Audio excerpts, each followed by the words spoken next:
Browns return to the practice field preparing for the Jacksonville Jaguars Week 2, trying to not go 0-2 to start the season. But, of course, the news of the day is the Deshaun Watson saga continuing after a lawsuit was filed once again alleging sexual misconduct on a date in 2020. So this lawsuit came out on Monday. Today was the first time that we had a chance to hear from Deshaun, hear from Kevin Stefanski, Mary Kay. So let's just do this in order. Let's start with Kevin Stefanski and what he had to say.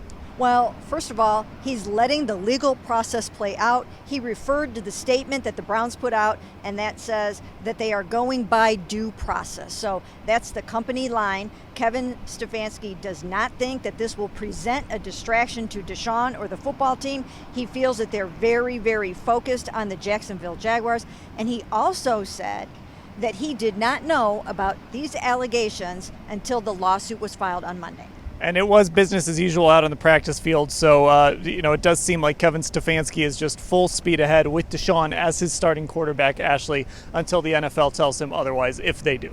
Yeah, we went out that early portion of practice. We watched the quarterbacks pretty much the whole time we were out there, I think. And Deshaun was taking those first team reps still.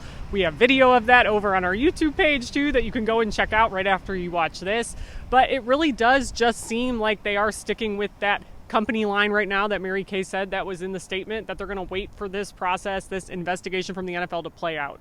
Now, we also heard from Deshaun Watson, but before that happened, actually, as Kevin Stefanski was speaking, Deshaun Watson's attorney, Rusty Hardin, released a lengthy statement, said they are ready to take this to court. They're ready to fight this in court. Deshaun strongly denied the allegations. And then, of course, Mary Kay, Deshaun had an opportunity to speak to the media. Yes, and when we talked to him, he confirmed what was in the statement from Rusty Hardin, that he absolutely strongly denies these allegations. He also said he knew nothing of this case or this incident until the lawsuit was filed on Monday. Now, of course, the plaintiff's attorney completely disagrees with that and believes that Deshaun, as he said, knew exactly what he was doing here.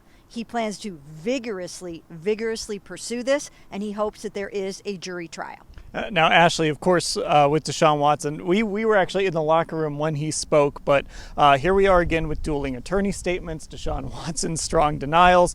This feels a little bit like 2022 all over again in some ways. Yeah, I was just thinking that it just feels like no one expected this week to so quickly turn into this, because it does feel like 2022 all over again, when everyone was waiting to hear on what the NFL and the NFLPA agreement would be regarding his suspension that obviously ended up being 11 games. And it was interesting, as Mary Kay said before, to hear Kevin Stefanski say the first time he heard about these allegations was when that suit was filed, and Deshaun Watson emphasized that as well. So it's interesting that they are in limbo again with all of this, because it was a matter they essentially thought was settled once he served that 11-game suspension in 2022. Now, of course, there is a football game on Sunday, and weirdly, Kevin Stefanski's teams have historically, when everything feels chaotic, been able to circle the wagons and play pretty well. And of course, Mary Kay, they're trying to bounce back from a disastrous performance on offense.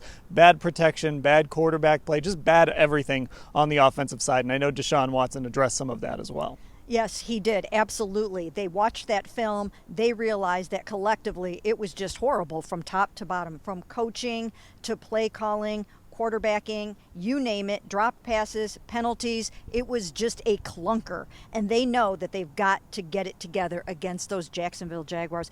These guys are so good defensively. We've watched some of the film. You know that Josh Hines-Allen, he had 17 and a half sacks last year. Trayvon Walker had 10. They've added Eric Armstead.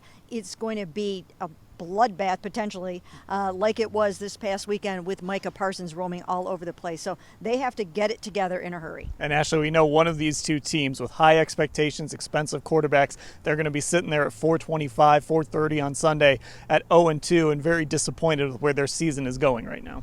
Yeah, and I think everyone that watches the Browns, they're at the forefront of your mind, but it's important to note the Jaguars are coming off of their own heartbreaking Week 1 loss. They lost on a last-second field goal to the Miami Dolphins. So, like you said, Dan, two teams that have had a lot of hype in the offseason, early in the preseason, and somebody's going to be 0-2 come, 4 o'clock on Sunday. Okay, we'll have full coverage of everything that happened today, from Kevin Stefanski to Deshaun Watson, a little bit about what's going to happen on the football field, all at cleveland.com/Browns.